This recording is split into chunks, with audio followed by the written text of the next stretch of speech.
Smartphone আমাদের খুবই গুরুত্বপূর্ণ একটি যন্ত্র। সকালের শুরু থেকে রাত্রি অবধি এই যন্ত্রটি আমাদের সঙ্গেই থাকে। স্মার্টফোন ছাড়া আমাদের জীবনে মনে হয় যেন একাংশ হারিয়ে গেছে। তো এই স্মার্টফোনের অবহেলার কারণে আমাদের অনেক বড় ধরনের ক্ষতি হয়ে যেতে পারে।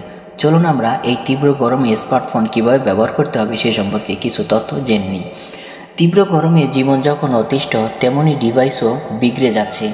প্রায় মোবাইল ফোন বিস্ফোরণের খবর শোনা যায়। বিভিন্ন কারণে মোবাইল ফোন বিস্ফোরণ হতে পারে। পকেটে কিংবা ব্যাগে থাকা অবস্থায় যেমন বিস্ফোরণ হয়েছে, তেমনি ঘরে থেকেও হয়েছে। গরমে স্মার্টফোন বিস্ফোরণের ঘটনা বেশি ঘটতে দেখা যায়, তবে শুধু গরমেই নয়, এমন দুর্ঘটনা যে কোনো সময় ঘটতে পারে। জেনে নিন মোবাইল ফোন বিস্ফোরণ থেকে বাঁচতে যা যা করণীয়।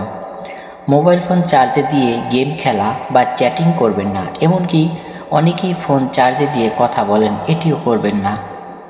মোবাইলে কভার ব্যবহার করবেন না। ফোনের কভার ব্যবহার অনেক সময় ফোন গরম হয়ে বিস্ফোরিত হতে পারে। মোবাইল চার্জ দেওয়ার জন্য উন্নত মানের অথবা সার্টিফাইড চার্জার ব্যবহার করুন। নিম্নমানের চার্জার মোবাইল ফোনকে দ্রুত নষ্ট করে দিতে পারে।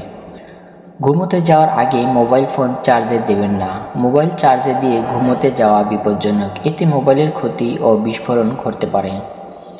কম দামি পাওয়ার ব্যাংক ব্যবহার করবেন না। এ ধরনের পাওয়ার ব্যাংক মোবাইলের ব্যাটারি নষ্ট করে দিতে পারে, ঘটাতে পারে বিস্ফোরণ। অনেক সময় ধরে রোদে মোবাইল ফেলে রাখলে এতে বিস্ফোরণ ঘটার সম্ভাবনা বেশি থাকে। নিম্নমানের ব্যাটারি ও ফোনে চার্জ দেওয়া অবস্থায় কথা বলা বা ইন্টারনেট ব্যবহার করা থেকে দূরে থাকুন।